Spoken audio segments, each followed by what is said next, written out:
లేచి నిలబడండి భయ్యా, ఒకసారి లేచి నిలబడరా మీరు. బ్యాక్ సైడ్ లేచి భయ్యా, ఒక్కసారి లేచి నిలబడ. ఓకే సంపత్ గారు చూడండి.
వారం రోజుల నుంచి శాంతియుతంగా నేను నిరాహార దీక్ష కొనసాగిస్తున్నాను ఫిలిం ఛాంబర్ దగ్గర.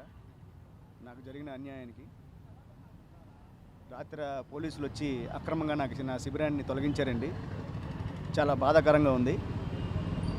ఒక సామాన్యుడి మీద ఒక బలవంతుల రాజకీయం, బలవంతుల దౌర్జన్యం ఏంటో అర్థమవుతుంది నాకు.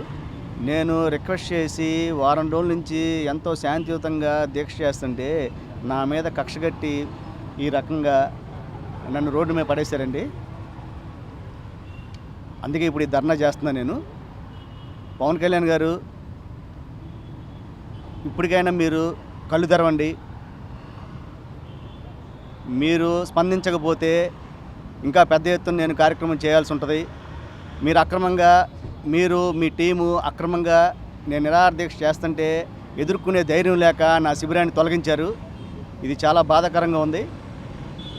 దయచేసి మీరు నాకు న్యాయం చేసే వరకు నేను మళ్ళీ నిరాహార దీక్ష చేపడతాను. ఎక్కడ పడతాననేది చెప్పను, చేసి చూపిస్తాను.